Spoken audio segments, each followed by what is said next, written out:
नसीर वाक़ई साहब, आप ये बताइएगा कि एक जानिब हमने देखा बिलावल का बयान, फिर जरदारी साहब का इंटरव्यू, और उसके बाद देखें कैसे जो सिनेरियो है वो बना कि बिलावल साहब दुबई चले गए हैं और ये कहा जा रहा है कि वो नाराज़ हुए हैं और जरदारी साहब उन्हें मनाने के लिए कह रहे हैं कि वो भी जा रहे हैं।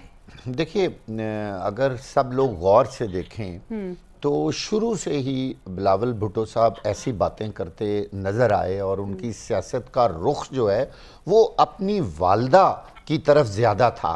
यानी वो जिस एंगल पे काम करती थी, जिस तरह वो बात करती थी, काम करती थी। मैं आपको अपनी ऑब्जर्वेशन बता रहा हूँ कि आज बिलावल भुट्टो आसिफ अली जरदारी की निस्बत अपने वर्कर्स में ज़्यादा मकबूल हैं और ज़्यादा अहम हैं। उनकी मोहब्बत, उनका ताल्लुक़ अपने वर्कर्स से बहुत ज़्यादा है। मुझे अभी एक साहब ने बताया, अब पता नहीं वो बात सारे लोग सोशल मीडिया पे देख रहे होंगे, कि बिलावल भुट्टो ने फौरी तौर पर अपनी तस्वीर बदल के अपनी माँ के साथ वो एक जॉइंट तस्वीर जो है वो फौरी तौर पर तब्दील करके वो लगा ली है।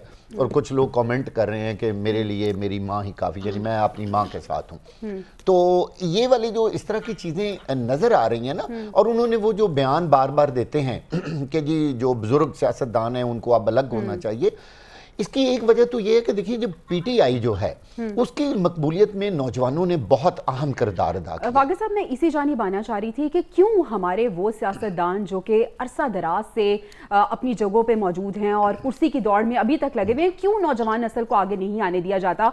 और अभी चाहे हिकमत अमली है या कुछ भी है, लेकिन जरदारी साहब ने जो गुफ्तगू कर दी है, इंतखाबी मुहिम तो लीड बिलावल भुट्टो ही करेंगे ना, लेकिन अब क्या उनकी बात में वो कन्विक्शन होगी? क्योंकि जरदारी साहब ये भी कह रहे हैं कि टिकट बिलावल समेत मैं ही सबको दूंगा। और ये बयान बड़ा खौफनाक बयान है। ये जो आसिफ अली जरदारी साहब ने कहा है ना जी, टिकट तो मेरे ही दस्तखतों से जारी होगा, ये मेरा ख्याल है कि पाकिस्तान पीपल्स पार्टी के लिए कोई बहुत अच्छा बयान नहीं है। आप अगर गौर करें तो पीटीआई की जो मकबूलियत है वो नौजवान नस्ल की वजह से सामने आई।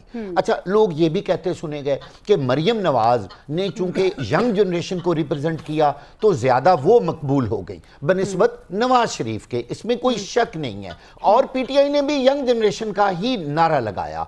अच्छा, आप एक बात को याद करें कि परवेज मुशर्रफ के दौर में आपको याद है कि पुराने सियासतदानों को निकालने के लिए काबिलियत की, यानी ग्रेजुएशन की शर्त की डिग्री रखी गई थी। जी। उसकी मेन वजह यह थी कि यंग जनरेशन आगे आए, पढ़े लिखे लोग आए। लेकिन जैसे ही अगली असेंबली आई, पहले ही दिन इस कानून को फाड़ के फेंक दिया गया और फौरी तौर पर कहा गया चाहे कोई अंगूठा छाप है, बिल्कुल ऐसी है। वाक़ई साहब, तब्दीली की हर जमात बात करती है, लेकिन तब्दीली जब नजर आनी हमें शुरू होती है तो फिर उसको रोक दिया जाता है और वही लोग, वही चेहरे बार बार हमारे सामने आते हैं।